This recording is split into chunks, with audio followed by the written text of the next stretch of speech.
adalah bersabar terhadap ujian dalam keseharian. Kebanyakan orang menganggap sabar itu hanya di poin ketiga ini. Seakan-akan sabar itu hanya dari masalah cobaan-cobaan harian kayak sakit, gangguan orang. Bukan itu saudaraku. Bukan itu saja maksud saya. Tapi ada 3 hal yang harus kita fahami. Dan Allah subhanahu wa ta'ala menyebutkan dalam ayat Al-Quran, innama yuwaffas sabiruna ajrahum bighairi hisab. Dan sungguhnya orang-orang sabar akan mendapatkan balasan tanpa ada hitungan lagi buat mereka. Gitu kan? Dan juga bagaimana para malaikat yang menyambut ahli surga. Semoga kita termasuk insya Allah di antaranya ini. Ya, para malaikat akan menyambut mereka di pintu-pintu gerbang surga sambil mengatakan, ya, bima sabartum, sesuai dengan kesabaran, atau ini balasan atas kesabaran kalian. Bismillahirrahmanirrahim. Assalamualaikum warahmatullahi wabarakatuh. Alhamdulillah wassalatu wassalamu ala Rasulillah. Segala puji dan puja kehadirat Allah subhanahu wa ta'ala, juga salawat dan taslim kepada Nabi besar Muhammad sallallahu alaihi wa ala alihi wa sahbihi wasallam. Semoga saja di hari Jumat yang mulia ini seluruh amal-amal saleh kita yang pernah kita kerjakan, yang sedang kita kerjakan, dan juga yang akan kita kerjakan sampai menjelang ajal datang nanti diterima dengan pahala yang sempurna. Dan semoga seluruh kesalahan yang pernah kita lakukan dengan kemahamurahan Allah, Allah maafkan, bahkan Allah ganti menjadi pahala dengan kasih sayangnya. Dan semoga semua yang sedang menghadapi permasalahan urusan dunia, urusan akhirat dimudahkan dan diselesaikan oleh Allah subhanahu wa ta'ala dengan sebaik-baiknya. Dan semoga Allah menyatukan kita semua di surga Firdaus yang tanpa hisab. Semoga disatukan kita dalam majlis, sebagaimana disatukan kita dalam majlis ilmu yang mulia ini. Baik teman-teman sekalian, di hari Jumat yang mulia ini seperti biasa kita akan membahas dan melanjutkan bedah buku kita Sahih At-Targhib Tarhib. Dan kita masih di bab, yaitu kitab Jumat, dan di bab terakhir tentang masalah surah Al-Kahfi. Dan kita sudah sebutkan keutamaan tentang membaca surah Al-Kahfi baik di malam Jumat ataupun di hari Jumatnya. Dan juga sudah kita jelaskan makna hadis Nabi alaihi salatu wassalam tentang cahaya yang akan didapatkan oleh seseorang yang membaca surah Al-Kahfi di malam atau di hari Jumatnya, antara dia dengan Baitul Atiq atau Ka'bah. Dan juga sudah kita masuk ke 26 ayat pertama tadabbur dari surah Al-Kahfi, supaya kita mengambil hikmah dan pelajaran dari 110 ayat total semua dari surah Al-Kahfi, agar kita mengetahui kenapa Allah subhanahu wa ta'ala menyuruh kita untuk membaca ini setiap pekannya. Berarti ada sebuah pesan penting di situ, dan itu dianjurkan dibaca di hari yang mulia, yaitu hari Jumat. Kita akan lanjutkan teman-teman sekalian, silakan Anda buka surah Al-Kahfi, surah nomor 18, dan kita akan masuk di ayat 27 sekarang. Setelah panjang lebar Allah subhanahu wa ta'ala menjelaskan dari kisah Ashabul Kahfi, dan sudah kita paparkan panjang lebar tentang kisah mereka, beberapa orang anak muda yang bertakwa kepada Allah subhanahu wa ta'ala dan lari dari raja yang zalim, yang pada saat itu mengancam mereka kalau mereka tidak meninggalkan iman kepada Allah maka mereka akan dibunuh, maka mereka menyelamatkan diri ke dalam gua. Makanya surah ini dinamakan surah Al-Kahfi, atau surah dalam gua, atau surah tentang kisah dalam gua. Dan itu kisah mereka sudah kita paparkan panjang lebar pada pertemuan yang kemarin. Dan kita membagi kemarin ada 2 pelajaran ya. Ayat 1 sampai ayat 8, itu pelajaran tersendiri tentang beberapa ayat di situ, atau hikmah-hikmah Allah subhanahu wa ta'ala. Dan dari ayat 9 sampai ayat 26 tentang kisah Ashabul Kahfi. Dan kita akan masuk insya Allah tadabbur, ya, atau merenungi makna-makna ayat Al-Quran dari ayat 27 sampai beberapa ayat ke depan, tergantung Allah subhanahu wa ta'ala mudahkan kita menyelesaikan sampai ayat keberapa. Namun ada kisah yang menarik nanti, kisah tentang 2 orang yang Allah subhanahu wa ta'ala ceritakan, 1 orang beriman dan 1 orang kafir, bagaimana mereka dalam menanggapi nikmat Allah terhadap kebun yang diberikan kepada mereka. Baik, saya akan bacakan ayat 27-nya setelah menceritakan tentang kisah Ashabul Kahfi. Allah subhanahu wa ta'ala berfirman, A'udhu billahi minasyaitanir rajim, Watlu ma uhiya ilayka min kitabi rabbik, la mubaddila li kalimatihi wa lan tajina min dunihi multahada. Dan bacakanlah, hai Muhammad, apa yang diwahyukan kepadamu dari kitab, atau yaitu kitab Tuhanmu, Al-Quran. Tidak ada seorang pun yang dapat merubah kalimat-kalimatnya, N-nya besar kata ganti Allah, dan kamu tidak akan dapat menemukan tempat berlindung selain daripadanya. Jadi setelah Allah subhanahu wa ta'ala menjelaskan tentang kisah Ashabul Kahfi, ya, dan bagaimana Allah subhanahu wa ta'ala menunjukkan tanda-tanda kebesarannya, mereka tidur sampai 309 tahun, ya, tanpa wafat atau meninggal. Ya. Dan mereka pun menjadi tanda-tanda kebesaran Allah subhanahu wa ta'ala di masa itu dan akan terus menjadi tanda-tanda kebesaran Allah sampai menjelang hari kiamat. Ya. Dan sudah kami jelaskan gua mereka yang paling dekat dengan Al-Quran ini adalah yang berada di kota Amman di Jordania. Ya. Baik teman-teman sekalian, dan bagi yang berminat untuk melihat bisa Anda ikutin, ada cuplikan kami insya Allah pada saat mengunjungi lokasi ini dengan travel Uhud, ada di media Uhud insya Allah, Anda bisa lihat insya Allah.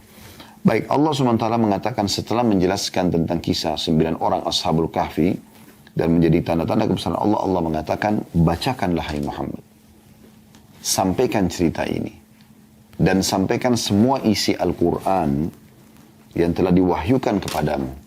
Dari potongan ayat ini kita ambil pelajaran kalau Al-Quran memang betul-betul diwahyukan kepada Nabi Muhammad SAW dan bukan karangan-karangan beliau. Karena sebagian orang-orang Yahudi di masa Nabi SAW mengatakan Muhammad mencomot-comot ayat, mengambil ayat dari Injil, dari Taurat dan Injil dan Zabur, kitab-kitab sunnah, dan kemudian menyatukannya sehingga menjadi sebuah kitab. Dan dia mengaku sebagai Nabi. Ini tuduhan yang palsu tentunya. Namun mereka melakukan itu. Dan Allah subhanahu wa ta'ala menjawab itu dengan satu keadaan yang Allah pastikan terhadap Nabi Muhammad SAW, yaitu beliau ummi. Beliau tidak bisa membaca dan menulis. Dan bagaimana bisa orang yang tidak bisa baca dan nulis, kemudian mencomot-comot ayat lalu menyusunnya dengan begitu rapi. Ya.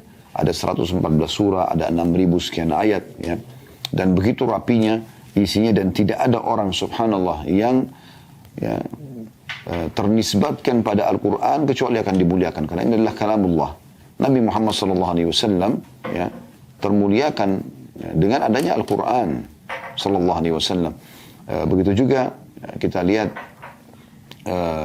umat ini ternisbatkan dengan kitab yang terbaik Al-Quran, maka mereka termuliakan. Dan tidak ada satupun dari kaum muslimin yang menerapkan dalam kehidupan mereka, ya, dari seluruh lini kehidupan mereka, apakah sosial, politik, ekonomi, menerapkan Al-Quran kecuali pasti, ya, kecuali pasti mereka akan termuliakan. Dan kita bisa lihat dalam sejarah bagaimana sejarah Islam pada saat Nabi SAW mendirikan negara pertama di Madinah, negara Islam, 10 tahun terakhir dari masa hidup beliau SAW, beliau di kota kecil Madinah, ya. Sekarang saja Madinah masih kota kecil, apalagi di zaman Nabi SAW. Tidak ada yang melihat kota Madinah itu kecuali orang di sekitarnya saja. Di masa itu dunia di bagian timur dan barat Jazirah Arab, ya, itu mereka sedang ada 2 negara adik kuasa. Ya, di sebelah timurnya itu ada Persia. Dan Persia ini wilayah yang sangat luas. Hampir seluruh Rusia kalau kita bisa bahasakan. Dan sampai hari ini Rusia adalah wilayah terluas ya, yang ada. Seluruh Rusia, kemudian juga masuk dalamnya Irak dan Iran, dan sebagian Afghanistan, ini masuk dalam wilayah Persia di masa itu.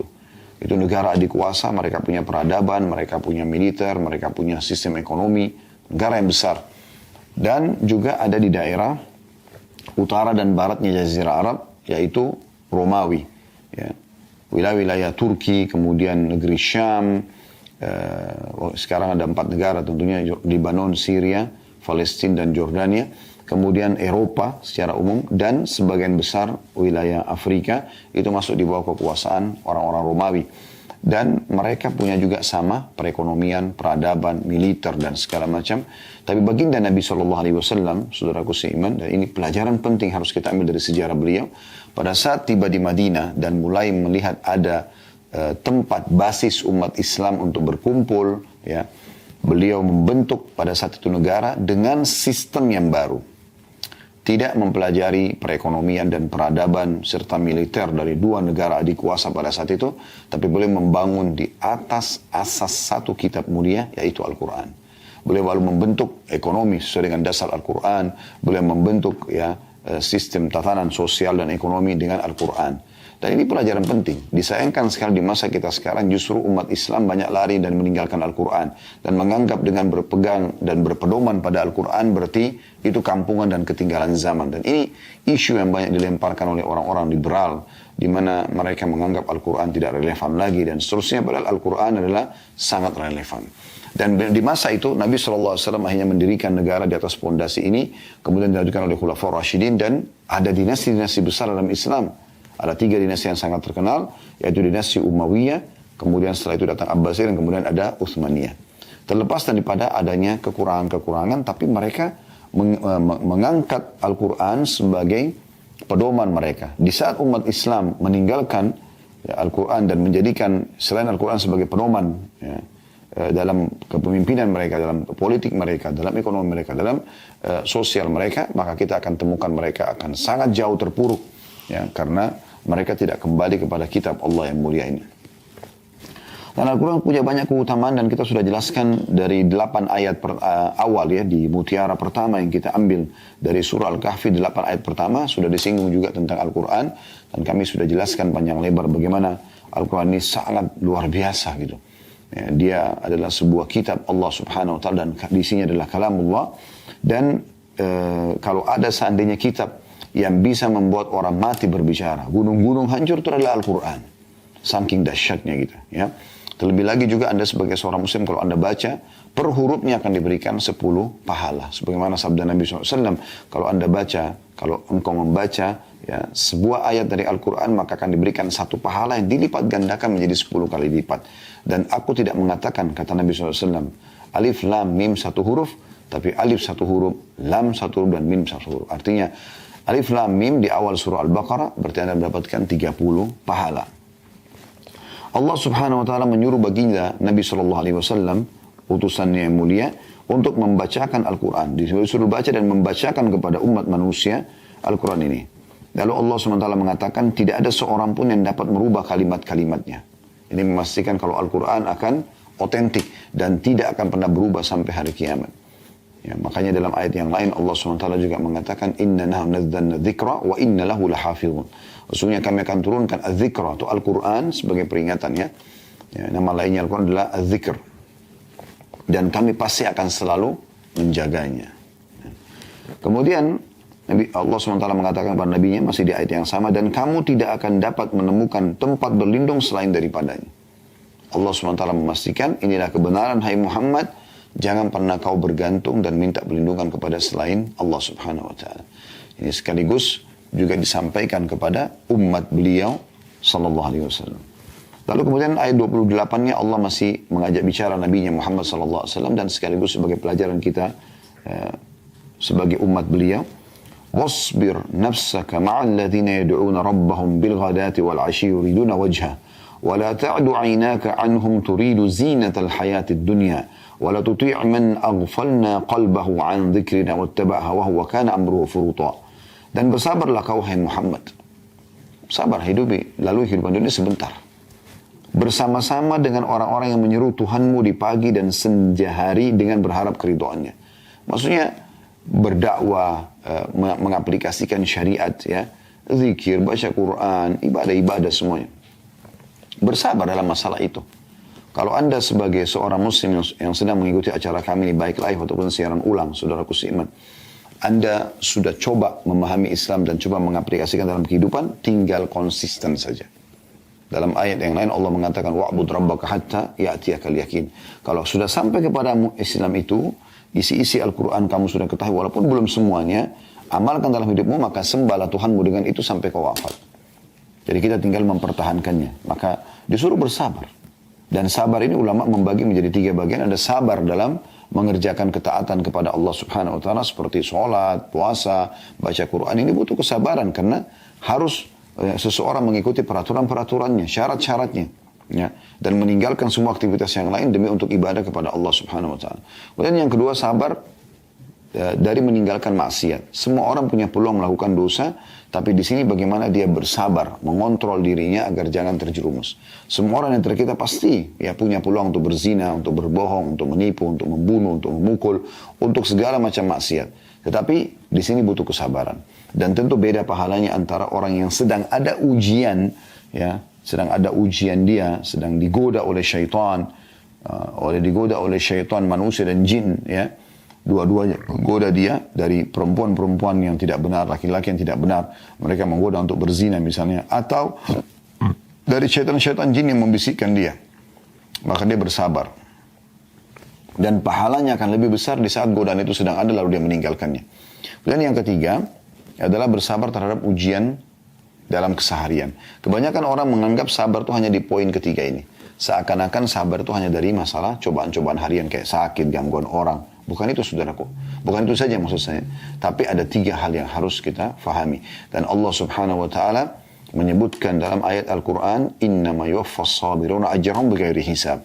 Dan sungguhnya orang-orang sabar akan mendapatkan balasan tanpa ada hitungan lagi buat mereka. Gitu kan? Dan juga bagaimana para malaikat yang menyambut ahli surga. Semoga kita termasuk insya Allah di antaranya ini. Ya, para malaikat akan menyambut mereka di pintu-pintu gerbang surga sambil mengatakan, ya, bima sabartum, sesuai dengan kesabaran, atau ini balasan atas kesabaran kalian. Kemudian setelah itu, ya, nah Allah SWT mengatakan, dan janganlah kedua matamu berpaling dari mereka karena mengharapkan perhiasan dunia ini. Maksudnya, jangan sampai kau tinggalkan dakwah dan ibadah, hai Muhammad, dan sampaikan juga kepada pengikut-pengikutmu yang beriman, supaya jangan mereka meninggalkan hanya karena urusan dunia mereka. Jangan tidak sampai sholat Jumat hanya karena pekerjaan. Jangan sampai tinggalkan sholat hanya karena meeting. Hanya karena duduk ngobrol sama teman-teman. Hanya karena tidak enak sama orang di sekitar kita atau lingkungan. Tidak ada seperti ini. Bagi seorang mukmin maka dia akan selalu mendahulukan urusan akhiratnya. Dan ini yang dimaksud dengan makna kalimat zuhud. Ya, artinya mendahulukan akhirat dari dunia. Seorang mukmin boleh bekerja, boleh mencari rezeki, boleh silaturahim keluarga, boleh duduk bersama teman-teman selama bukan kemaksiatan, tapi tidak membuat dia lalai dari ibadahnya. Ya. Kalau kapan azan, maka dia meninggalkan semua aktivitas yang lainnya. Jangan hanya karena ngobrol lalu Anda terbengkalai dari zikir pagi petang Anda, walaupun sunnah. Yang sudah kita titik beratkan juga di 8 ayat pertama teman-teman sekalian. Jangan karena amalan itu sunnah, lalu Anda mengatakan, oh ini cuma sunnah. Akhi dan ukhti. Berapa kali kami ingatkan, sunnah itu juga adalah perintah Nabi SAW. Tentu yang awal perintah Allah Subhanahu Wa Taala, lalu dicontohkan oleh Nabi SAW. Dan sudah kami jelaskan hadis Nabi SAW, hadis Qudsi di mana Allah SWT berfirman, la yazalu abdun yataqarrabu ilaihi bin nawafil hatta uhibbu. Ya, seorang hamba terus mendekatkan diri kepadaku dengan amal-amal sunnah sampai aku mencintainya. Jadi ada fungsi daripada amal sunnah itu. Maka kata Allah Subhanahu wa taala, hai Muhammad, jangan sampai kau berpaling dari ketaatan kepada Tuhanmu dan sampaikan juga kepada orang-orang beriman yang bersamamu hanya karena ya mengharapkan perhiasan dunia. Lalu masih di ayat yang sama Allah mengatakan, dan jangan pula kamu mengikuti orang-orang yang hatinya telah kami lalaikan dari mengingati kami. Ya, jadi subhanallah, kalau Allah Subhanahu wa taala memudahkan lisan Anda berzikir, fikiran Anda tertuju kepada mengingat Allah Subhanahu wa taala, ya, memikirkan dari program ibadah ke ibadah yang lainnya, hati Anda selalu terpaut ya, dan mencintai Allah Subhanahu wa taala di atas segalanya, maka berarti Allah inginkan kebaikan buat Anda. Ali bin Abi Thalib mengatakan radhiyallahu anhu, kalau Allah mengilhamkan istighfar dari lisan seorang hamba, berarti Allah tidak akan ingin menyiksanya. Ya, makanya kita minta teman-teman sekalian agar Allah Subhanahu wa taala tidak lalaikan hati kita. Bagaimana Nabi SAW wasiatkan kepada Mu'adz bin Jabal radhiyallahu anhu pada saat bersama di satu tunggangan, tepatnya keledai, ya, Allah mudahkan Nabi Muhammad SAW bersama Mu'adz satu tunggangan. Kemudian kata Nabi SAW, wahai Mu'adz, wallahi inni la uhibbuk, wahai Mu'adz, demi Allah aku mencintaimu. Ya. Maka Nabi SAW wasiatkan agar jangan meninggalkan dubura kulli salah, Allahumma inni ala dzikrika wa syukrika wa husni ibadatik. Maka beliau wasiatkan kepada Mu'adz, oleh karena itu jangan kau tinggalkan setiap kali habis sholat, ya, mengucapkan Allahumma a'inni, ya Allah tolonglah aku, ala dzikrika, agar selalu berzikir kepadamu, wa syukrika, bersyukur kepadamu, husni ibadatik, dan juga memperbaiki ibadah, ya, atau melakukan ibadah yang terbaik ya, kepadamu. Jadi kita minta supaya Allah tolong kita, karena kalau Allah tidak ingin teman-teman sekalian tidak akan terjadi. Kalau Allah ingin melalaikan hati seorang hamba, maka tidak akan pernah ada keinginan dia untuk ibadah kepada Allah SWT. Ini bahaya, musibah. Ya. Musibah. Maka ini harus hati-hati. Kalau Allah Subhanahu Wa Taala mudahkan kita untuk selalu ingin beribadah kepadanya, sibuk dengan majlis ilmu, sibuk dengan amal soleh, ke amal soleh yang lainnya, terus begitu, berarti Allah inginkan kebaikan untuk kita. Ya. Bukankah Nabi SAW mengatakan, "Man yuridillahu bihi khairan yufaqihu fid din." Siapa yang Allah inginkan kebaikan baginya, Allah akan buat dia faham terhadap agama. Berarti Allah kalau ingin, Allah akan berikan. Bukankah Nabi Muhammad SAW dari satu sisi, atau sisi yang lain, sering mengucapkan, "Ya muqallibal qulub, tsabbit qalbi ala dinik."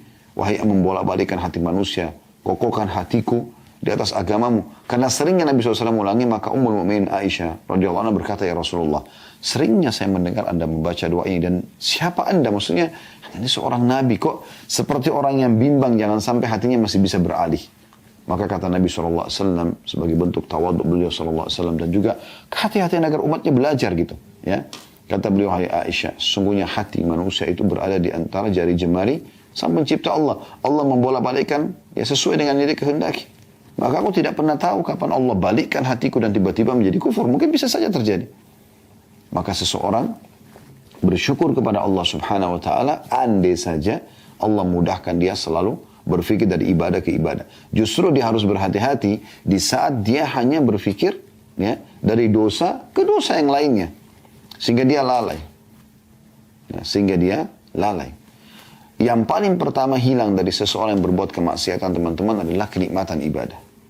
Kalau dia terus berbuat, misalnya sudah tidak khusyuk lagi, tidak mau lagi mengerjakan tepat waktu, jumlah-jumlah mungkin angka yang biasa dia kerjakan dari zikir juga sudah berkurang, dan seterusnya bertahap. Setelah itu baru kemudian dia masuk ke tahap yang lalai.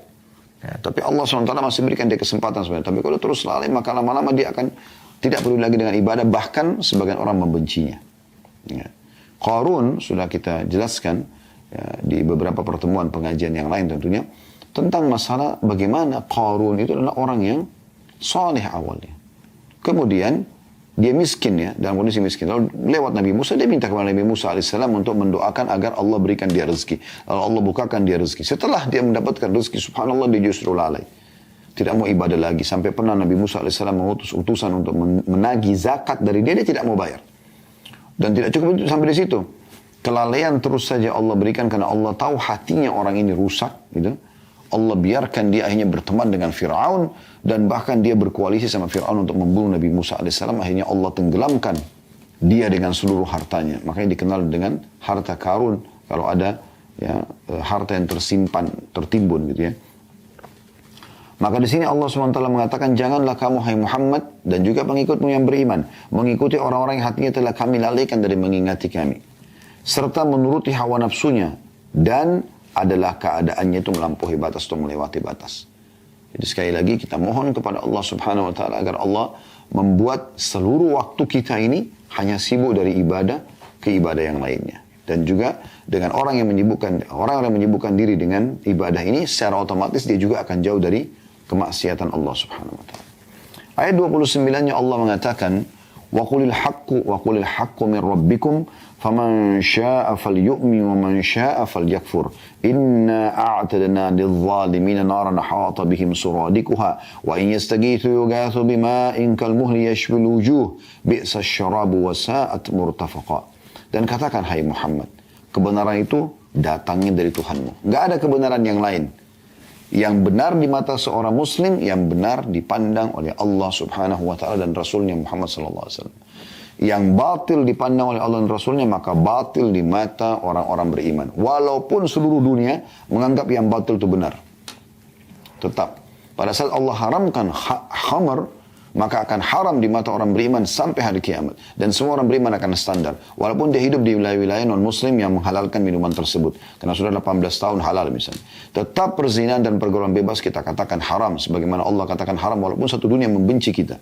Tetap kita mengatakan riba itu haram walaupun seluruh dunia membenci kita. Tetap kita mengatakan manipulasi data, durhaka dengan orang tua, dan segala macam permasalahan juga itu adalah haram kalau Allah haramkan. Dan kita akan tinggalkan dan kita mengingatkan manusia. Dimulai dari orang-orang muslim, kemudian orang-orang non-muslim juga kita ingatkan. Agar Allah Subhanahu Wa Ta'ala melepaskan kita dari hisab hari kiamat karena kita sudah menyampaikan mana hak dan mana yang batil. Kemudian setelah mengatakan dan katakanlah hai Muhammad kebenaran, katakan hai Muhammad, katakanlah kebenaran itu datangnya dari Tuhanmu. Maka barang siapa yang ingin beriman, hendaklah ia beriman. Tinggal ikuti Al-Quran, tinggal ikuti tuntunanmu hai Muhammad, maka dia akan selamat. Dan barang siapa yang ingin kafir, maka biarkan dia kafir. Maksudnya adalah Allah tidak memaksakan untuk menjadi beriman dan Allah juga dan Allah sudah berikan motivasi untuk menjadi orang beriman. Serta Allah tidak melarang orang kalau mau kafir, bebas dia mau bermaksiat misalnya. Tapi Allah berikan untuk sebutkan ancaman-ancamannya. Makanya orang kafir teman-teman sekalian nanti masuk ke dalam surga, masuk ke dalam neraka maaf. Orang-orang kafir masuk ke dalam neraka dalam kondisi mereka mengakui keadilan Allah. Karena Allah tidak pernah menyuruh mereka kafir. Bahkan Allah sudah turunkan kitab-kitab dari langit. Ya, Allah utus para rasul hanya untuk menyampaikan kepada mereka mana yang tidak boleh, mana yang haram dan mana yang halal, mana yang tidak boleh mereka lakukan dan mana yang boleh mereka lakukan. Kemudian Allah mengatakan sesungguhnya kami telah sediakan bagi orang-orang zalim itu yang tidak mau mengikuti Al-Quran, tidak mau beriman kepada Allah, neraka yang gejolaknya mengepung mereka. Artinya seluruh panas, seluruh wilayah yang dia masuk di neraka itu seluruhnya panas. Nggak ada satupun sisi yang dia bisa selamat darinya. Dan jika mereka meminta minum, para neraka Allah akan berikan mereka rasa haus. Niscaya mereka akan diberi minum dengan air seperti besi yang mendidih, yang menghanguskan muka mereka. Itulah minuman yang paling buruk dan tempat istirahat yang paling jelek. Ya, ini tentu butuh bahasan yang panjang tentang masalah neraka. Sudah kami bedah dan teman-teman bisa lihat di playlist YouTube. Insya Allah bedah buku Rasulullah SAW cerita tentang surga dan neraka. Dan ada 30 sekian pasal tentang masalah neraka. Minuman mereka, makanan mereka, keadaan mereka, tangisan mereka, teriakan mereka, jenis-jenis siksa yang ada di sana. Ya. Dan seterusnya, itu semua ada. Makanya Allah mengatakan mereka di tempat yang paling buruk. Neraka itu tempat paling buruk. Karena tidak ada kematian dan tidak ada waktu istirahat. Tidak ada masa tahanan bagi orang-orang kafir. Abadi khalidina fiha. Dalam siksa tersebut. Ini penyesalan yang luar biasa. Gitu. Ya. Maka Allah mengatakan, kalau di sana nanti mereka kufur, mereka akan masuk neraka. Dan kalau mereka haus, dan memang Allah akan berikan rasa haus. Kami sudah jelaskan di bahasan tentang neraka. Mereka akan diberikan rasa haus. Tapi pada saat mereka haus, minuman mereka dari nanah dan darah mereka. Atau dari ini besi air yang seperti besi yang mendidih. Yang menghancurkan, menghanguskan muka mereka. Atau memang dari minuman-minuman yang lain. Yang semuanya menyiksa. Ada beberapa jenis minuman yang sudah kami paparkan pada saat itu. Subhanallah kali ini tidak terlintas. Tapi ada minuman air panas. Ada minuman dari nanah atau dikenal dengan tinatul khabal. Kemudian juga ada minuman-minuman yang lain. Yang kemungkinan itu sudah kami paparkan pada saat itu ya. Subhanallah saya tidak terlintas lagi sekarang. Tapi ada 3-4 jenis minuman yang memang disiapkan di sana. Intinya semua itu siksaan. Bagi orang-orang kafir. Di sini Allah sudah ingatkan. Siapa yang mau beriman silakan. Siapa yang mau kafir silakan. Tapi Allah mulai. Orang-orang yang kafir kami siapkan neraka. Kemudian di ayat 30-nya Allah jelaskan. Kalau orang beriman. Innal ladhina amanu wa amilus salihati inna la nudi'u ajra man ahsana amala. Sesungguhnya orang-orang yang beriman dan beramal saleh. Ini dua hal ya. Beriman kepada Allah dan diikuti setelah itu patuh kepada Allah dengan mengerjakan apa yang diperintahkan. Itu amal saleh. Tentulah kami tidak akan menyia-nyiakan pahala orang-orang yang mengerjakan amalannya dengan yang baik. Maksudnya dia mematuhi apa yang Allah perintahkan. Mengerjakan apa yang Allah perintahkan. Menikmati apa yang Allah halalkan dan meninggalkan apa yang Allah haramkan. Apa yang mereka dapat? Allah sebutkan di ayat 31. Ulaika lahum jannatu adnin tajri min tahtihimul anharu yuhallawna fiha min asawira min dhahab. يحلون فيها من أساور من ذهب ويلبسون ثيابا خضرا من سندس وإستبرق متكئين فيها على الأرائك نعم الثواب وحسنت مرتفقا. Mereka itulah orang-orang yang akan mendapatkan atau bagi mereka surga Aden. Surga Aden salah satu nama surga ya. Ada Firdaus, ada Aden, ada Jannatun Na'im, surga Na'im dan seterusnya. Yang sifatnya umumnya surga-surga itu mengalir sungai-sungai di bawahnya. Ini sudah kita jelaskan di bedah buku Rasulullah SAW cerita tentang surga dan neraka. Ada 30 pasal tentang surga. Hubungan dengan masalah sungai-sungai ini, ada 4 lautan yang besar di surga yang Allah sebutkan dalam surah Muhammad ya, surah nomor 47 ayat 15. Di sana ada lautan dari susu yang tidak pernah basi, ya. Ada lautan dari khamr atau minuman dari anggur yang tidak memabukkan. Ada lautan dari air tawar yang manis, ya. Dan ada lautan dari madu yang tersaring. Nah, dari lautan ini pecah masuk menjadi sungai-sungai di setiap istana ahli surga. Jadi Anda akan mendapatkan semua itu sebagai fasilitas Anda pribadi, ya, bersama dengan pasangan dan anak-anak Anda. Tentu masing-masing juga dari anak-anak akan mendapatkan istana mereka sendiri, tapi Anda dengan pasangan Anda akan bersama dan akan menikmati sungai itu sendiri. Kami jelaskan pada saat itu teman-teman sekalian dan kami ingatkan kembali, kebanyakan Anda bisa tahu hotel-hotel kalau ada view laut, ya, menghadap ke laut atau ke sungai, maka biasanya kamarnya lebih mahal. Kenapa? Karena ada pemandangan itu, ya. Bagaimana kalau Anda punya istana di surga yang memang semuanya Allah sebutkan sungai-sungai mengalir di bawahnya. Dan di situ juga sudah kami jelaskan bagaimana beberapa riwayat yang dihasankan oleh para ulama, air-air nanti, ya, yang kalau seseorang muslim atau mukmin di surga mau minum, mereka air-air itu kata Ibnu Abbas radhiyallahu anhu tidak mengalir di atas tanah ataupun batu, tapi dia seperti mengambang, gitu kan? Yang kalau orang beriman yang mengambil dengan gelas mereka, maka tidak akan tumpah setetes pun. Bagaimana indahnya dan luar biasa gitu. Pada saat mereka minum bukan karena haus. Kalau ahli neraka diminumkan dengan siksa tadi, besi panas, ya, kemudian air yang itu minuman yang tadi saya lupa itu minuman dari besi yang panas, ya. Kemudian ada air yang mendidih tadi disebutkan sini, tapi mirip seperti besi panas karena menghancurkan. Kemudian juga dari tinatul khabar atau nanah-nanah mereka. Maka mereka haus dan mereka disiksa lagi pada saat minum. Kalau ahli surga minum bukan karena haus. Anda bisa tangkap rasionalnya. Kalau seandainya Anda sedang tidak haus, lalu kemudian Anda ditawarkan, mau minum apa? Apa yang Anda katakan? Minum apa ya? Baik, saya mau minum. Anda bisa punya pilihan, mau minum panas, mau minum dingin. Itu menandakan Anda tidak haus. Maka Anda ingin menikmatinya, gitu kan. Kalau orang haus, dia akan minta, saya minta yang dingin misalnya, yang manis. Dikhususkan, di surga tidak ada rasa haus. Mereka akan merasakan kenikmatan abadi. Minuman-minuman yang luar biasa dari sungai-sungai ini. Kemudian Allah katakan, dan surga itu, dalam surga itu, mereka dihiasi dengan gelang emas, dan mereka memakai pakaian hijau, dari sutra yang halus dan sutra yang tebal. Kita semua tahu tentu di dunia ini pakaian atau kain yang paling mahal adalah sutra, yang asli, ya, yang asli. Ya, kami pernah mengunjungi sendiri di Turki, salah satu tempat pembuatan karpet, dan mereka buat dari sutra. Mereka tunjukkan kepada kami bagaimana mengelolanya, ya, dan segala macam. Dan berapa harganya. Ya, sangat mahal gitu. Di surga pakaian Anda semuanya sutra. Bagi laki-laki dunia tidak boleh pakai sutra. Sebagaimana Nabi SAW mengatakan masalah itu. Ya. Beliau pernah mengangkat emas di tangan kanan dan sutra di tangan kiri. Ya. Kemudian beliau mengatakan, kedua benda ini haram bagi laki-laki umatku. Tapi di surga nanti sudah pakai. Gitu kan. Mereka akan pakai itu. Bahkan di sini dikatakan ada sutra halus, ada sutra yang tebal. Di surga udaranya tidak dingin, tidak panas.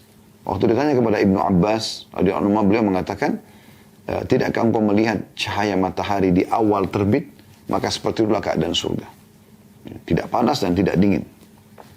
Maka mereka bebas menggunakan pakaian-pakaian ini. Dan sudah kami paparkan juga panjang lebar sebuah bab khusus dalam kitab itu tentang masalah pakaian-pakaian ahli surga. Ada buah seperti delima di depan istana seseorang di antara kita insya Allah di surga nanti.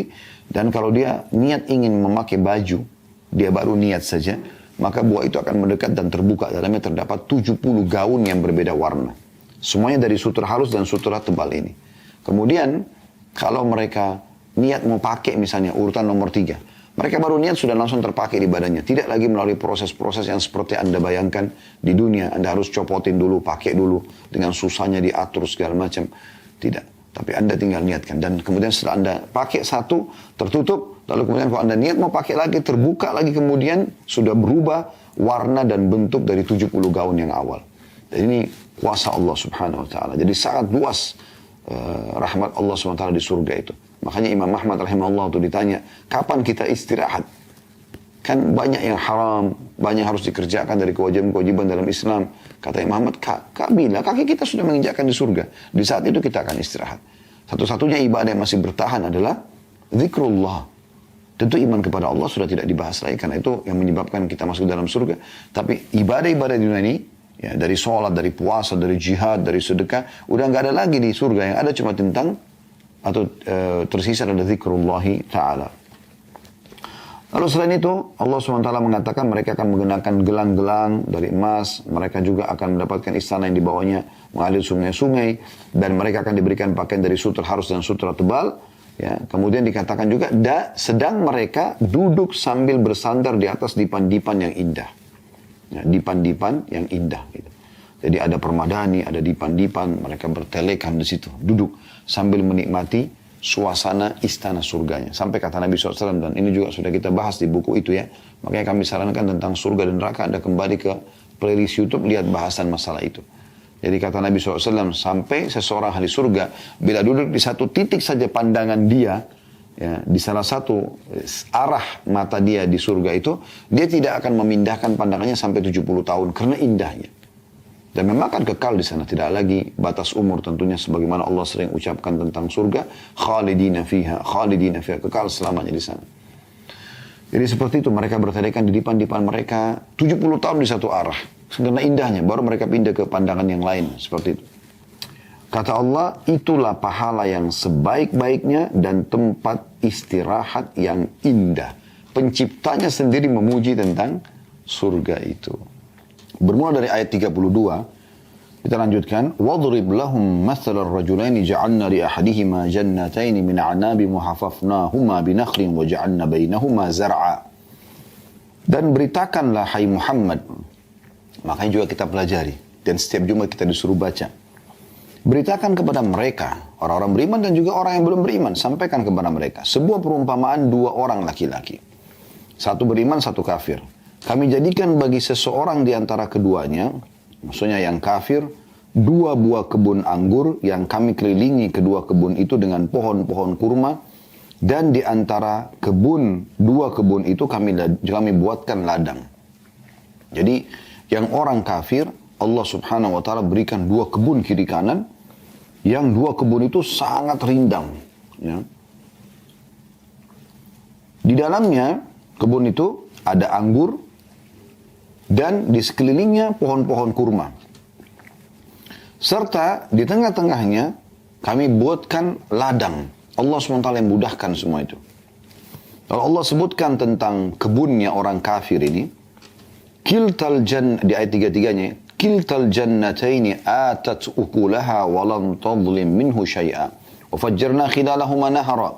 Dan kedua kebun itu betul-betul menghasilkan buah yang maksimal, dan kebun itu tiada kurang buahnya sedikit pun. Setiap tangkainya mengeluarkan buah dan semuanya sama kualitasnya bagus. Dan kami alirkan sungai di celah-celah kedua kebun itu. Bahkan Allah buat lagi ada air mengalir, sehingga makin membuat perkebunan tersebut makin subur gitu. Ayat 34-nya, wa kana lahu thamarun faqala li sahibihi wa huwa yuhawiru ana aktsaru minka malan wa azzu nafara. Dan dia mempunyai kekayaan yang besar, orang kafir ini. Maka dia berkata kepada kawannya yang beriman. Nah, ini orang yang kedua. Ketika bercakap-cakap dengannya, hartaku lebih banyak daripada hartamu dan pengikut-pengikutku lebih kuat. Jadi dia menganggap remeh orang beriman ini, gitu kan? Kemudian ayat 35-nya Allah gambarkan tentang kondisi orang kafir ini. Wa dakhala jannatahu wa huwa zalimun li nafsihi qala ma adhunnu an tabida hadhihi abada. Dan dia, si kafir ini, memasuki kebunnya sedang dia dalam keadaan zalim terhadap dirinya sendiri. Kenapa zalim? Karena dia kufur. Apa kezalimannya? Perhatikan. Ia berkata, aku kira kebun ini tidak akan binasa selama-lamanya. Jadi kebun ini pasti akan abadi begini terus. Karena dia lihat hasil panennya bagus segala macam. Kemudian di ayat 36 dia mengatakan, wa ma adhunnu as-sa'ata qa'imatan wa la iruditu ila rabbi la ajidanna khairan minha munqalaba. Ini bukti bahwasanya dia kafir. Dia mengatakan, dan aku tidak mengira hari kiamat itu akan datang.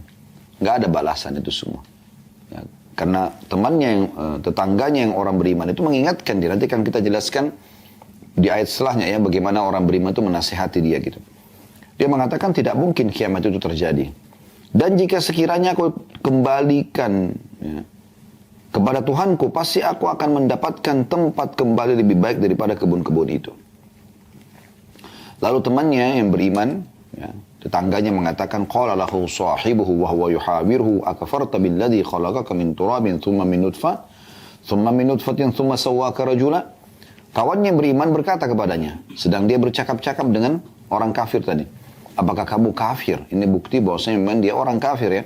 Apakah kamu kafir kepada Tuhan yang menciptakan kamu dari tanah, kemudian dari setetes air mani, lalu dia-nya besar kata ganti Allah, dia menjadikan kamu seorang laki-laki yang sempurna.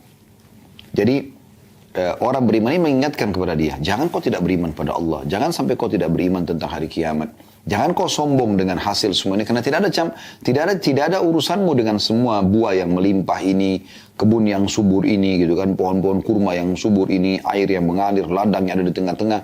Gak ada campur tangan kamu di situ. Itu Allah yang memudahkan buat kamu. Kamu hanya sekedar ya diberikan sebagai amanah. Dan kenapa kau kafir? Kenapa kau tidak mengatakan ya ini Allah yang ciptakan? Saya cuma diamanahkan. Ya. Kenapa kau tidak mengatakan oh ya hari kiamat nanti akan terjadi? Kenapa kau kufur kepada semua itu? Apakah kau kafir kepada Allah yang telah menciptakan kamu dari tanah, kemudian setetes mani, kemudian menjadikan kau laki-laki seperti ini? Dari mana kau asalnya ini? Dan ini sejalan dengan surah Al-Insan ya, tentang manusia yang Allah gambarkan bagaimana penciptaan manusia itu dari setetes sperma, kemudian seterusnya ya, menjadi gumpalan darah, kemudian menjadi tengkorak dan otot-otot manusia, kemudian ditiupkan ruh ya. Kemudian ayat 38-nya orang beriman ini mengatakan lakinnahu wallahu rabbi wala usyriku bi rabbi ahada. Tapi aku percaya, kata orang beriman itu, dialah Allah Tuhanku. Dan aku tidak akan mempersekutukan seorang pun dengan Tuhanku. Dia sudah nasihati temannya yang kafir, lalu dia mengatakan, kalau aku sendiri, aku beriman kepada Tuhanku. Ya. Dan aku tidak akan menyekutukan sesuatu pun dengan Allah. Kemudian ayat 39-nya, walaula idh dakhalta jannataka qulta ma sya'allahu la quwata illa billah in tarani ana aqalla minka malan wa walada. Lalu orang beriman ini masih nasihatin temannya yang kafir tadi, dan mengapa kamu tidak mengatakan waktu kamu masuki kebunmu, Masya Allahu la quwata illa billah. Sungguh atas kehendak Allah lah semua ini terwujud. Tidak ada kekuatan kecuali dengan pertolongan Allah. Sekiranya kamu anggap aku lebih sedikit darimu dalam harta dan keturunan. Ya.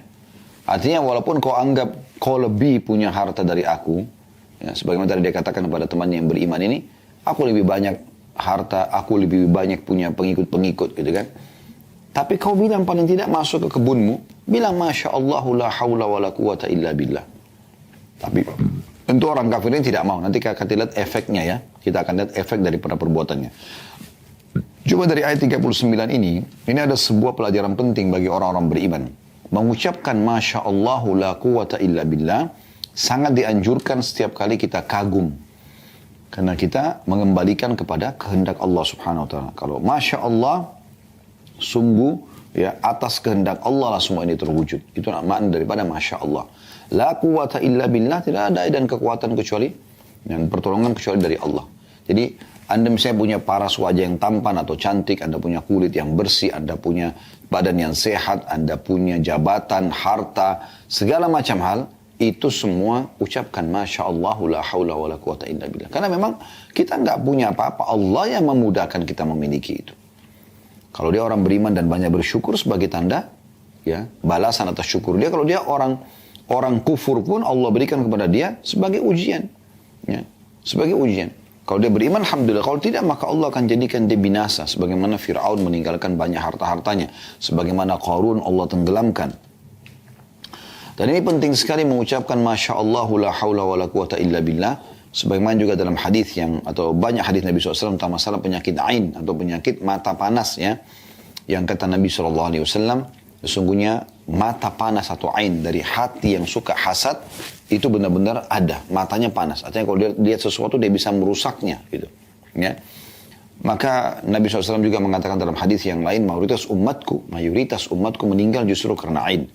Dalam riwayat lain, kata Nabi SAW, hati-hati dengan ain karena dia bisa membuat unta masuk di kuali dan manusia masuk ke kuburan. Nah, untuk terselamatkan dari ain, hasadnya orang lain, kita dianjurkan mengucapkan ini kalau ada yang memuji. Masya Allah, la hawla wa la quwata illa billah. Anda lihat mobil bagus, Masya Allah, la hawla wa la quwata illa billah. Baik mobil Anda atau mobil orang lain. Anda lihat apapun, pakaian yang bagus, penampilan yang bagus, apa saja, semua Masya Allah. Ini semua atas kehendak Allah subhanahu wa ta'ala. Ya. Jadi jangan Anda pungkiri itu, jangan Anda malah hasad, iri dengan orang. Seakan-akan Anda protes Tuhan Anda. Kenapa dia lebih tampan, kenapa lebih cantik, kenapa lebih kaya, kenapa lebih tinggi, kenapa lebih putih, kenapa lebih ini, lebih itu. Ini semua adalah memprotes keputusan Sang Pencipta Allah. Dan Allah lebih tahu kenapa Allah berikan si fulan begitu dan tidak memberikan kepada yang lainnya. Maka ini ucapan yang sangat penting. Ya. Dan pelajaran juga yang bisa kita ambil di sini adalah sering mengucapkan kalimat ini. Ini penting sekali. Ya.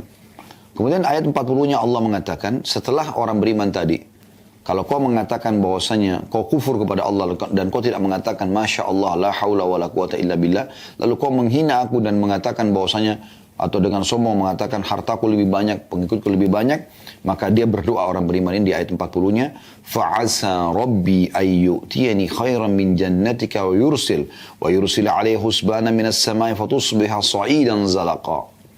Maka mudah-mudahan Tuhanku akan memberikan kepadaku kebun yang lebih baik daripada kebunmu ini. Kalau kau anggap remeh aku, kau tidak beriman kepada Tuhanku, maka semoga Allah buktikan dengan imanku ini, aku akan mendapatkan kebun lebih baik daripada kebunmu. Dan ini optimisme seorang mukmin. Ya. Kalau Allah bisa mampu memberikan apapun kepada dia.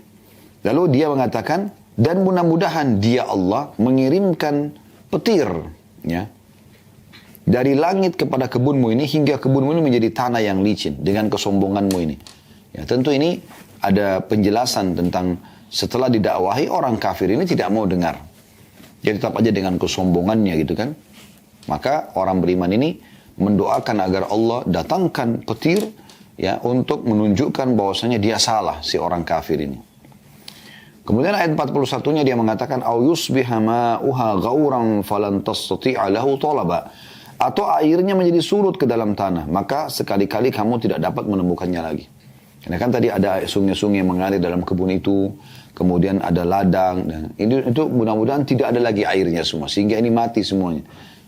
Sebenarnya di sini bukan karena orang beriman ini hasad kepada si kafir, tapi setelah mendakwahi dan menyampaikan, memang dia menolak itu. Dia dengan sombongnya dia menganggap remeh orang lain, maka orang beriman ini pengen supaya Allah membuktikan kepada dia kalau orang ini salah. Dan memang betul nanti di ayat-ayat selanjutnya Anda akan lihat bagaimana setelah Allah datangkan ujian baru si kafir ini menyesal. Di ayat 42-nya wa uhita bi thamarihi fa asbah yukallibu kaffahi ala ma anfaqa fiha wa hiya khawiyatun ala urusha wa yaqulu ya laitani lam usyrik bi rabbi ahada. Dan harta kekayaannya akhirnya binasa si orang kafir ini. Jadi dua orang beriman tadi diterima, datang petir, kemudian Allah menghancurkan semua pohon-pohon kurmanya sama pohon-pohon anggurnya, kemudian seluruh airnya juga jadi kering. Ya. Jadi hancur semuanya. Dan harta kekayaannya dibinasakan, lalu ia membolak-balikkan kedua tangannya, atau tanda menyesal ya, terhadap apa yang telah ia belanjakan, ya, yang sudah dia infakkan, dia keluarkan untuk kebun tersebut. Sedang pohon anggur itu roboh bersama parah-parahnya. Dan dia berkata, aduh kiranya dulu aku tidak mempersekutukan seorang pun dengan Tuhanku. Di depan mata dia, ya, diperlihatkan oleh Allah subhanahu wa ta'ala, petir itu datang, lalu terbakarlah pohon-pohon itu, roboh semuanya, dan kemudian air itu pun tidak mengalir lagi. Depan mata dia seketika di hari yang sama, ya, Allah subhanahu wa ta'ala perlihatkan semuanya hancur. Makanya di dalam ayat ini dijelaskan. Ya, pada saat roboh itu dia melihat, dan pada saat itulah dia langsung mengucapkan, depan mata dia saksikan kejadian tersebut, dia mengatakan, andai saja dulu aku tidak mempersekutukan Tuhanku. Ya, ini menandakan memang dia berbuat kesyirikan. Ya, dia berbuat kesyirikan. Ya. Kemudian ayat 43-nya, walam takun lahu fi'atun yansurunahu min dunillahi wa ma kana muntasira. Dan tidak ada bagi dia segolongan pun yang akan menolongnya selain Allah. Siapapun yang dia minta tolong, tidak akan pernah bisa ada yang mengembalikan lagi pohon kurmanya, pohon anggurnya, ladangnya dan sungai-sungainya. Tidak akan pernah ada yang bisa. Ya. Siapapun yang dia minta tolong tidak akan bisa. Allah subhanahu wa ta'ala biasa membiarkan orang-orang kafir ini sampai pada puncak kenikmatan, Kemudian Allah hilangkan, akhirnya dia betul-betul sudah tidak tahu harus berbuat apa untuk menunjukkan tentang kesalahan dia. Ya, seperti itulah Fir'aun. Pada saat dia tetap kufur kepada Allah SWT, bertahun-tahun didakwai Nabi Musa AS, dia tidak mau dengar, maka Allah pun subhanahu wa ta'ala membuat dia tenggelam. Ya, dan pada saat itu dia tidak bisa buat apa-apa. Dia mau apakan coba pada saat dia akan tenggelam. Prajurit juga semua tenggelam. Tidak ada yang bisa tolong dia. Akhirnya sampai meninggal tenggelam. Dan Allah abadikan jasadnya. Ya. Lalu teman-teman sekalian, kita ambil pelajaran juga dari sini. Jangan sampai kita menunggu azab Allah datang, baru kemudian kita mau berhenti. Di saat ada peringatan-peringatan kecil, Anda sudah harus sadar. Ya, dan segera meninggalkan kesalahan-kesalahan agar Anda tidak kena hukuman yang lebih berat tentunya. Kemudian ayat 44-nya Allah mengatakan, Hunalikal walayatu lillahil haqqa. Huwa khairun thawaban wa khairun uqba. Di sanalah pertolongan itu hanya dari Allah yang hak. Yang bisa mengembalikan itu hanya Allah saja. Dia adalah sebaik-baik pemberi pahala dan sebaik-baik pemberi balasan. Ya. Lalu ayat 45-nya Allah menggambarkan tentang kehidupan dunia yang sebentar kita akan lalui. Jangan sampai membuat kita sombong. Ya, kalau Allah sedang memberikan kita kelebihan-kelebihan, tapi kita gunakan justru untuk bersyukur dan beribadah kepada Allah. Ya. Apakah itu paras wajah, kulit, fisik lah secara umum, ataupun di luar itu misalnya harta, pendidikan, segala macam, kita gunakan untuk tetap patuh kepada Allah Subhanahu wa ta'ala dan bersyukur kepadanya. Allah mengatakan di ayat 45-nya, وَضْرِبْ لَهُمْ مَثَلَ الْحَيَاةِ الدُّنْيَا كَمَاءٍ أَنْزَلْنَاهُ مِنَ السَّمَاءِ فَاخْتَلَطَ بِهِ نَبَاتُ الْأَرْضِ فَأَصْبَحَ هَشِيمًا تَذْرُهُ الرِّيَاحُ وَكَانَ اللَّهُ عَلَى كُلِّ شَيْءٍ مُقْتَدِرًا. Dan berilah perumpamaan hai Muhammad kepada mereka, atau para manusia. Kehidupan dunia ini sebagai air hujan yang kami turunkan dari langit, maka menjadi subur karenanya tumbuh-tumbuhan di muka bumi. Kemudian tumbuh-tumbuhan itu menjadi kering yang diterbangkan oleh angin, dan adalah Allah Maha Kuasa atas segala sesuatu. Artinya, dunia ini ibaratnya pada saat orang lagi baru remaja, ya masih kecil lah. Mulai kecil dia gembira, dia segala macam. Dia lalui masa-masa itu, dan remaja, ya, seakan-akan dia tidak akan meninggal, tidak akan tua. Seperti air hujan turun. Lalu tumbuh-tumbuhan itu tumbuh. Kemudian setelah itu apa? Akan kering. Berapa lama musim semi itu akan ada? Musim berbuah akan ada? Akan berakhir kan? Nah seperti itu. Ada saatnya nanti dia akan kering, meninggal, mati. Beruntunglah orang di saat dia lagi bersemi itu dia gunakan ya untuk ketaatan kepada Allah SWT. Dan sangat rugilah orang yang justru menggunakan untuk kemaksiatan kepada Allah Subhanahu wa ta'ala. Lalu Allah gambarkan di ayat 46-nya, Al-mal wal banuna zinatul hayatid dunya wal baqiyatus salihatu khairun 'inda rabbika thawaban wa khairun amala. Harta dan anak-anak yang biasa orang berbangga-bangga dengannya, mengejar selalu prestasi terbaik di situ, menjadi orang paling kaya, paling banyak keturunannya, adalah perhiasan kehidupan dunia. Ya, semua itu hanya masa hidup. Setelah kita meninggal, kita akan meninggalkan mereka, walaupun nanti anak-anak kita akan temui di sana. Kalau mereka juga sama tiketnya, beriman dan beramal saleh. Harta juga kalau Anda banyak sedekahkan, maka Anda akan mendapatkan juga balasannya di sana. Tapi secara umum di dunia itu akan ditinggalkan. Lalu Allah mengatakan, tetapi amalan-amalan yang kekal lagi saleh, amalan-amalan yang baik, sholat, puasa dan segala macam, adalah lebih baik pahalanya di sisi Tuhanmu. Serta lebih baik untuk menjadi harapan. Sibuklah dengan itu semua. Kalaupun kau punya harta, gunakan untuk ketaatan kepada Allah. Kalau punya anak, ajak mereka untuk beribadah kepada Allah SWT. Ayat 47-nya. وَيَوْمَ نُسَيِّرُ الْجِبَارَ وَتَرَى الْأَرْضَ بَارِزَةً وَحَشَرْنَاهُمْ فَلَمْ نُغَادِرْ مِنْهُمْ أَحَدًا. Dan ingatlah, maksudnya pelajarilah. Akan hari yang ketika itu kami perjalankan gunung-gunung dan kamu akan dapat melihat bumi ini datar, atau bumi itu datar. Ini hari kiamat maksudnya. Dan kami kumpulkan seluruh manusia di mahsyar, dibangkitkan. Dan tidak kami tinggalkan seorang pun dari mereka. Semua akan dibangkitkan dan akan diminta pertanggungjawabannya. Ayat 48-nya. وَعُرِدُوا عَلَى رَبِّكَ صَفًّا لَقَدْ جِئْتُمُونَ كَمَا خَلَقْنَاكُمْ أَوَّلَ مَرَّةٍ بَلْ زَعَمْتُمْ أَلَّنْ نَجْعَلَ لَكُمْ مَوْعِدًا. Dan mereka akan dibawa ke hadapan Tuhanmu dengan berbaris. Sesungguhnya kamu datang kepada kami sebagaimana kami menciptakan kamu pada kali pertama. Bahkan kamu mengatakan bahwa kami sekali-kali tidak akan menetapkan waktu untuk kamu memenuhi perjanjian. Jadi artinya pada saat itu di mahsyar nanti, mereka akan melihat, kita akan lihat semua dengan mata kepala kita. Dan demi Allah teman-teman, ini semua benar akan terjadi. Ya, ini adalah rukun iman kita yang kelima, iman kepada hari kiamat. Mulai dari kematian, kemudian terus berlanjut sampai ke prosesi alam barzah, hisab di mahsyar hari kiamat, sampai akhirnya kita dibangkitkan, dihisab, kemudian kita menuju ke surga ataupun ke neraka. Ya. Dan pada saat itu Allah SWT mengatakan, mereka akan dibawa ke hadapan Tuhan mereka dengan berbaris-baris, ikutin masing-masing nabi dan rasul yang diutus kepada mereka. Sesungguhnya kamu datang kepada kami sebagaimana kami ciptakan kamu pertama kali. Ya, sebagian ulama tafsir mengatakan ini maksudnya adalah dibangkitkan dalam kondisi, dijelaskan dalam hadis Nabi SAW, tanpa alas kaki, tanpa pakaian, dan juga tanpa terkhitan. Ya, dalam hadis Bukhari Muslim, sampai Ummu Salamah dalam riwayatnya Ummul Mukminin Aisyah radhiyallahu anha mengatakan, ya Rasulullah, betapa malunya. Kata Nabi SAW, bukan seperti itu yang kau bayangkan pada waktu itu. Semua orang akan sibuk dengan dirinya masing-masing. Dan Allah gambarkan juga itu dalam ayat yang lain.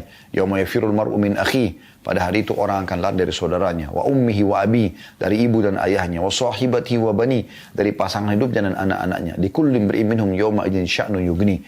Pada hari itu orang akan sibuk menyelamatkan dirinya sendiri. Ya. Jadi itu keadaannya luar biasa dahsyatnya gitu. Ya. Allah SWT gambarkan. Dan pada saat itu Allah gambarkan juga ayat 49-nya. Wa udhiyal kitabu fataral mujrimina mushfikina mimma fihi wa yaquluna ya wailatana ma li hadzal kitabi la yughadiru saghiratan wala kabiratan illa ahsaha wa wajadu ma amilu hadira wa la yadhlimu rabbuka ahada. Dan diletakkanlah kitab, lalu kamu akan melihat, maksudnya kitab ya, amal seseorang. Lalu kamu akan melihat orang-orang yang bersalah ketakutan terhadap apa yang tertulis di dalamnya. Dia takut karena pada saat lahir, tangisan pertama, kedipan mata pertama, tarikan nafas pertama, semua sampai kita meninggal dunia, sekian juta kali gerakan itu, semuanya atau aktivitas itu semuanya akan tercatat.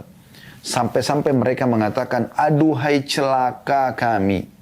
Kitab apa ini yang tidak meninggalkan yang kecil dan tidak pula yang besar. Melainkan ia mencatat semuanya. Kedipan mata pertama, yang kedua, yang ketiga, tarikan nafas pertama, yang kedua, yang ketiga, yang ke 1 juta kali, yang kedua juta kali sampai wafat. Ya.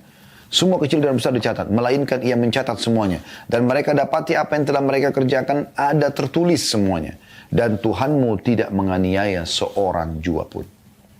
Bahkan luar biasa yang kata Bilal radhiyallahu anhu, termasuk dosa-dosa akan tercatat di buku amal tersebut, walaupun seseorang hamba bertobat. Dan nanti dia tidak akan dihukum lagi pada hari kiamat. Tapi asal dia tahu, oh ternyata dulu itu semua dicatat. Di umur 17 tahun dia pernah berzina, umur 19 tahun dia taubat. Maka tercatat semua, dia akan lihat semuanya. Nah orang-orang kafir ini, mereka akan menyesal luar biasa. Karena pada saat itu memang mereka tidak bisa buat apa-apa lagi. Ya. Mereka tidak bisa buat apa, tidak bisa menyelamatkan diri dan seterusnya. Ya. Di ayat 50-nya, Allah SWT kembali mengingatkan kita tentang masalah bagaimana Allah awal menciptakan manusia. Supaya kita kembali kepada ini. Wa idh qulna lil malaikati isjudu li Adam fasajadu illa iblisa kana minal jinni fafasaqa an amri rabbih. Afatattakhiduna wa dhurriyyatahu awliya min duni wa hum lakum adu bisa lidh-dhalimin badala. Dan ingatlah, atau pelajarilah, ya. Ketika kami berfirman kepada para malaikat, sujudlah kamu kepada Adam. Awal ayat kita diciptakan Adam. Lalu Allah gambarkan panjang lebar dalam surah Al-Baqarah, juga dalam surah Al-Kahfi dan beberapa surah yang lain. Lalu kami perintahkan semua malaikat untuk sujud kepada Adam. Dan semua sujud pada saat itu, kecuali iblis. Dia adalah golongan jin. Ini menandakan kalau iblis dari golongan jin. Dan di alam jin ini pernah kami jelaskan, mirip dengan kita manusia. Ada yang beriman, manusia beriman, dikatakan orang beriman. Jin beriman. Ada orang yang fasik, maksudnya beriman tapi banyak dosanya. Ahli maksiat, ya. Kemudian di alam jin juga ada, ya. Jin-jin yang fasik. Ada jin yang ada manusia yang kafir, ada juga jin yang kafir. Nah, golongan jin ini yang fasik dan yang kafir dikenal dengan syaitan.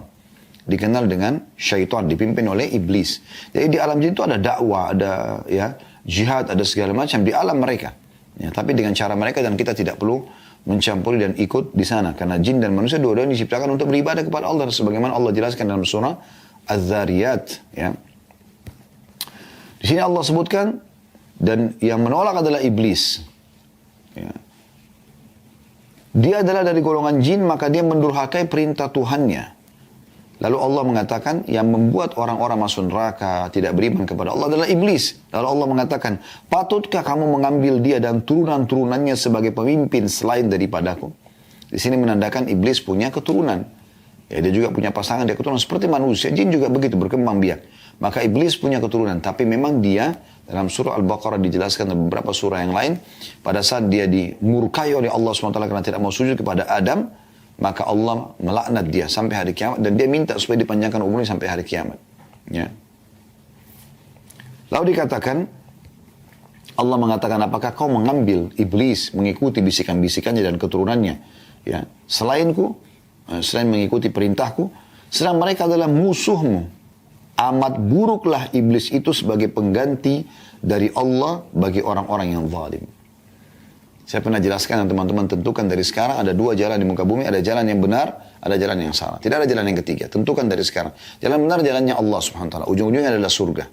Juru bicara Allah para nabi-nabi dan rasul. Penyambung lidah nabi dan rasul adalah para ulama dan dai.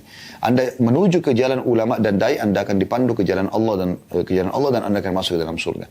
Kalau jalan yang kedua jalan sesat, jalannya iblis. Tidak ada jalan yang ketiga.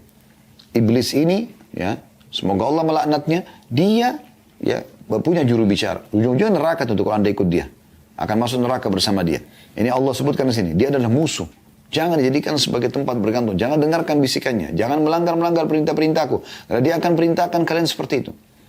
Lalu iblis itu, juru bicaranya adalah para dukun, peramal, penyamun, penyihir. Yang biasa orang bilang orang pintar lah. Dan segala macam istilahnya. Dan para ahli maksiat. Anda menuju ke jalur mereka, pasti ke iblis dan pasti ke neraka. Lalu Allah ingatkan di ayat 51-nya, ma asyadtuhum khalqas samawati wal ardi wala khalqa anfusihim ma kuntum muttakhidal mudillina adula. Aku tidak menghadirkan mereka, maksudnya iblis dan anak cucunya, untuk menyaksikan penciptaan langit dan bumi. Di sini Allah bantah dengan sangat telak bahwasanya tidak ada manfaatnya kalian dengarkan iblis dan pengikutnya. Mereka sendiri tidak pernah hadir, tidak pernah tahu penciptaan langit dan bumi. Dari mana mereka bisa tahu yang gaib? Karena ini dijual kepada manusia. Faham yang gaib, tahu yang gaib. Kata Allah, aku sendiri sebagai pencipta tidak menghadirkan mereka, maksudnya iblis dan cucu-cucunya, untuk menyaksikan penciptaan langit dan bumi dan tidak pula penciptaan diri mereka sendiri. Dan tidaklah aku mengambil orang-orang yang menyesatkan itu sebagai penolong. Ya. Jadi jelas sekali bagaimana Allah melarang kita mengikuti iblis yang menyimpangkan kita dari iman kepada Allah Subhanahu wa taala. Di ayat 52-nya masih bersambung masalah ini. Wa yawma yaqulu nadu syuraka'i alladhina za'amtum fad'uhum falam yastajibu lahum waja'alna bainahum mabiqa. Dan ingatlah atau pelajarilah akan hari kiamat nanti di mana Allah berfirman, serulah olehmu sekalian sekutu-sekutuku yang kamu katakan itu. Semua orang minta-minta kepada jimat, batu, pohon, gua, syaitan, jin ini, ya, iblis dan pengikutnya. Allah mengatakan pada hari kiamat nanti, ya, coba seru sekutu-sekutuku itu, ya, yang kamu katakan. Mereka lalu memanggilnya tapi sekutu-sekutu tidak membalas seruan mereka dan kami adakan untuk mereka tempat kebinasaan atau neraka. Ini sudah kita bacakan surah Ibrahim ya. Pada kalau tidak salah di mutiara pertama yang kita pelajari dari 8 ayat pertama surah Al-Kahfi. Dalam surah Ibrahim bagaimana iblis ya akan berkhutbah, naudzubillah, berbicara di neraka nanti. Sesungguhnya Allah telah menjanjikan kalian yang benar dan aku juga menjanjikan tapi Allah benar tapi aku menipu kalian. Maka jangan kalian salahkan diriku, salahkan diri kalian sendiri. Karena aku cuma bisikan, kalian ikuti saya. Saya tidak bisa menolong diriku, saya juga tidak bisa menolong kalian. Kalian pun tidak bisa menolong saya. Saya tidak bisa menolong kalian, kalian pun tidak bisa menolong saya. Kemudian pada saat itu Allah gambarkan di ayat 53-nya, wara'al mujrimuna an-nara fadhannu annahum waqi'uha wa lam yajidu anha masrifa. Dan pada hari itulah orang-orang yang berdosa mengikuti iblis dan pengikutnya untuk kafir, untuk munafik, musyrik ataupun terus dalam kemaksiatan dosa-dosa besar, ya. Orang-orang berdosa itu akan melihat neraka di saat itu. Maka mereka meyakini bahwa mereka akan jatuh ke dalamnya dan mereka tidak menemukan tempat berpaling darinya. Tidak akan pernah bisa sama sekali mereka selamat dari itu. Ya, kita akan baca sampai ayat 59 insyaAllah. Ya. Ayat 54-nya, وَلَقَدْ صَرَّفْنَا فِي هَذَا الْقُرْآنِ لِلنَّاسِ مِنْ كُلِّ مَثَلٍ وَكَانَ الْإِنسَانُ أَكْثَرَ شَيْءٍ جَدَلًا. Sungguh sayang kata Allah, kami telah mengulang-ulangi bagi manusia dalam Al-Quran ini bermacam-macam perumpamaan. Kisah-kisah, peringatan-peringatan, janji-janji, bermacam-macam perumpamaan. Dan manusia adalah makhluk yang paling banyak membantah. Kok bisa? Kenapa? Kenapa tidak begini? Kenapa tidak begitu? Dan seterusnya. Ya, kecuali orang-orang beriman tentunya. Ayat 55-nya. Wa ma mana'an nasa yu'minu idh ja'ahumul huda wa yastaghfiru rabbahum illa an ta'tiyahum sunnatul awwalina aw ya'tiyahumul 'adzabu qubula. Dan tidak ada sesuatu pun yang menghalangi manusia dari beriman ketika petunjuk telah datang kepada mereka. Maksudnya, kalau ada orang-orang yang sudah sampai padanya peringatan Al-Quran, hadits Nabi SAW, ya, ceramah-ceramah para ulama yang menyampaikan dan para da'i. Tapi mereka tidak mau beriman kecuali petunjuk. Ya, Dan tidak ada sesuatu pun yang menghalangi manusia dari beriman ketika petunjuk telah datang kepada mereka. Dan mereka tidak memohon ampun kepada Tuhan mereka kecuali datanglah hukum Allah. Ya, dalam kurung Allah yang hukum Allah yang telah berlaku ya terhadap umat-umat dahulu atau datangnya azab atas mereka dengan nyata. Jadi kalau mereka sudah sampai padanya informasi ini tapi mereka tidak mau beriman tentang amal saleh, perintah-perintah Allah, larangan-larangan Allah dan akhirnya masuk ke dalam surga kalau beriman dan patuh, masuk neraka kalau kufur, mereka tidak mau beriman, maka mereka hanya datang kepada mereka apa yang telah datang kepada umat-umat yang kafir sebelumnya. Ada Fir'aun dan pengikutnya. Ya. Di masa Nabi Musa AS, Allah tenggelamkan. Dan bagaimana Allah gambarkan justru Nabi Musa dengan para pengikutnya yang beriman selamat. Bagaimana di masa Nabi Muhammad SAW, Abu Jahal, Abu Lahab, semua binasa. Kisahnya masyhur. Ya. Kemudian bagaimana Nabi SAW bersama sahabatnya Abu Bakar, Umar yang beriman semuanya ini, Ridwanullah alaihim, mereka selamat. Tidak akan berubah peraturan Allah itu. Yang patuh dan beriman akan selamat, ya, di dunia dan juga di akhirat. Dan orang yang kufur akan binasa di dunia dan juga di akhirat. Ayat 56-nya. وَمَا نُرْسُلُ الْمُرْسَلِينَ إِلَّا مُبَشِّرِينَ وَمُنذِرِينَ وَيُجَادِلُ الَّذِينَ كَفَرُوا بِالْبَاطِلِ لِيُدْحِضُوا بِهِ الْحَقَّ وَاتَّخَذُوا آيَاتِ وَمَا أُنذِرُوا هُزُوًا. Dan tidaklah kami mengutus rasul-rasul, ini fungsi mereka, termasuk Nabi Muhammad SAW, hanya sebagai pembawa berita gembira bagi orang-orang beriman. Akan dapat kebahagiaan dunia, kebahagiaan juga di akhirat. Dan juga sebagai pemberi peringatan bagi orang-orang yang kafir dan melakukan pelanggaran-pelanggaran agar mereka kembali. Tetapi orang-orang kafir membantah dengan yang batil agar dengan demikian mereka dapat melenyapkan yang hak. Dan mereka menolak. Mereka tidak mau buka pikiran mereka, hati mereka, tapi mereka menolak. Dan mereka menganggap ayat-ayat kami dan peringatan-peringatan terhadap mereka sebagai olok-olokan. Mereka anggap mereka diolok atau mereka mengolok-olok balik tentang agama Islam ini. Tentang ayat-ayat Allah subhanahu wa ta'ala. Ayat 57-nya. وَمَنْ أَظْلَمْ مِمَّنْ ذُكِّرَ بِآيَاتِ رَبِّهِ فَعَرَضَ عَنْهَا وَنَسِيَ مَا قَدَّمَتْ يَدَاهُ إِنَّا جَعَلْنَا عَلَى قُلُوبِهِمْ أَكِنَّةً أَنْ يَفْقَهُوا وَفِي آذَانِ وَقْرًا وَإِنْ تَدْعُهُمْ إِلَى الْهُدَى فَلَنْ يَهْتَدُوا إِذًا أَبَدًا. Dan siapa yang lebih zalim, kata Allah. Allah mencap orang yang zalim di sini ya. Siapa yang lebih zalim daripada orang yang telah diperingatkan dengan ayat-ayat Tuhannya? Qala Allah, qala Rasul, jangan lakukan karena Allah larang. Rasulullah SAW larang. Kerjakan ini karena Allah dan Rasulnya merintahkan. Tapi mereka tidak engahkan itu. Siapa yang lebih zalim daripada orang yang telah diperingatkan dengan ayat-ayat Tuhannya, lalu dia berpaling daripadanya dan melupakan apa yang telah dikerjakan oleh kedua tangannya. Dosa-dosa yang telah dilakukan. Sesungguhnya kami telah meletakkan tutupan di atas hati mereka. Karena Allah sudah tahu mereka itu tetap niatnya memang mau kufur kepada Allah, maka Allah tutup hati-hati mereka. Seperti tadi kita jelaskan, Allah lalaikan mereka. Sehingga mereka tidak memahaminya dan kami letakkan pula sumbatan di telinga mereka. Dan kendati pun kamu menyeru mereka kepada petunjuk, niscaya mereka tidak akan mendapatkan petunjuk selama-lamanya. Ini terjadi bagi orang yang tetap bersikuku dengan kekufurannya dan dia menentang orang-orang yang beriman. Ya. Tapi kalau Allah menemukan dalam hati seorang hamba masih ada setitik cahaya keimanan, dia mau mendengarkan, mau merenungi walaupun dia belum mengikutinya langsung, ya. Berapa kali ada orang yang datang ke kantor kami mau syahadat, tapi dia tunda dulu, dia minta waktu dulu, kami berikan kesempatan, tapi akhirnya pekan depan atau setelahnya mereka datang kembali dan beriman kepada Allah SWT. Karena Allah tahu dalam hati orang ini ada kebaikan, ada niat baik. Tapi orang-orang subhanallah yang memang dasarnya kufur, bahkan itu nampak dari sikap mereka, membenci orang-orang beriman, memerangi orang-orang beriman, mencari-cari kesalahannya, maka Allah akan tutup hati mereka. Bahkan kuping mereka pun disumbat oleh Allah SWT sehingga tidak sampai kepada mereka peringatan-peringatan tersebut.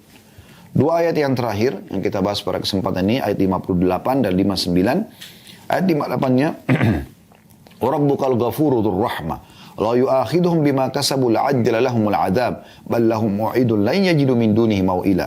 Dan Tuhanmu yang maha pengampun lagi mempunyai rahmat. Jadi kalau ada orang yang mau bertobat, yang tadi disebutkan orang-orang kafir, maka Allah masih pengampun. Dan Allah bisa memberikan rahmatnya, memberikan rezeki kalau mereka masih mau bertobat. Jika dia mengadab mereka karena perbuatan mereka, tentu dia akan segera menyegerakan azab bagi mereka. Tapi bagi mereka ada waktu tertentu untuk mendapat azab yang mereka sekali-kali tidak akan menemukan tempat berlindung darinya. Kalau ada yang bertanya, kenapa orang kafir tidak langsung Allah binasakan? Kenapa orang maksiat, ya, mencuri misalnya tidak langsung Allah binasakan saja? Matikan pada saat itu. Itu jawabannya adalah karena rahmat Allah luas. Allah masih berikan kesempatan mereka untuk berbuat baik, bertaubat. Ya, Allah masih berikan kepada dia sinyal-sinyal hidayah. Nanti kalau betul-betul mereka sudah bersikuku, bersikeras, baru kemudian Allah datangkan azabnya. Ya, karena kalau setiap orang melakukan satu kesalahan saja, kemudian Allah hukum, maka tidak akan ada tersisa lagi manusia di muka bumi ini, manusia dan jin, mungkin semua akan Allah binasakan. Tapi Allah masih kasih kesempatan. Dan bagi orang beriman ini kesempatan untuk mendakwai mereka dan panen pahala. Karena kalau semua orang sudah baik, dari mana kita mau panen pahala dari orang lain? Ayat terakhir yang kita bahas kesempatan ini adalah ayat 59. وَتِلْكَ الْقُرَى أَهْلَكْنَاهُمْ لَمَّا ظَلَمُوا وَجَعَلْنَا لِمَهْلِكِهِمْ مَوْعِدًا. Dan penduduk negeri yang telah kami binasakan ketika mereka berbuat zalim, ya, dan telah kami tetapkan waktu tertentu bagi kebinasaan mereka. Maksudnya adalah kalau sudah saatnya kami binasakan, kami akan binasakan. Dan terlalu banyak contoh negeri-negeri yang sudah kami binasakan, ya, yang bisa jadikan sebagai pelajaran. Kita tahu ada Namrud, kaumnya Nabi Ibrahim AS, dan masih sekarang ada peninggalan-peninggalannya di Irak, ya. Dulu dikenal dengan Babilonia. Anda kalau ketik peninggalan Namrud di YouTube ada, di foto-foto di Instagram ada banyak. Kemudian juga ada Fir'aun di zaman Nabi Musa alaihissalam, gitu kan. Ada peninggalan kaum Thamud, kaumnya Nabi Saleh di Madain Saleh, sekitar 4 jam dari kota Madinah. Masih ada sampai sekarang dan itu bisa dikunjungin, ya, situs-situsnya. Maksudnya dibuka untuk dikunjungin, bukan kami menganjurkannya. Kemudian juga ada kaumnya Nabi Lut di Laut Mati, ya, yang melakukan homoseksual. Gitu. Ada kaumnya Nabi Shu'aib, ya, yang Allah SWT juga binasakan. Dan sekian banyak pelajaran yang Allah Subhanahu Wa Taala suruh kita untuk melihat dalam firman-Nya, "Qul siru fil ardi fanzuru kaifa kana akibatul mujrimin." Kata Allah SWT, berjalanlah di muka bumi dan lihatlah bagaimana akibat orang-orang yang telah berbuat kejahatan ini. Allahu a'lam. Jadi ini yang kita bisa pelajari pada kesempatan ini, dan insya Allah kedepannya kita akan lanjutkan kisah Nabi Musa dan Nabi Khidir dari ayat 60 insya Allah di Jumat akan datang.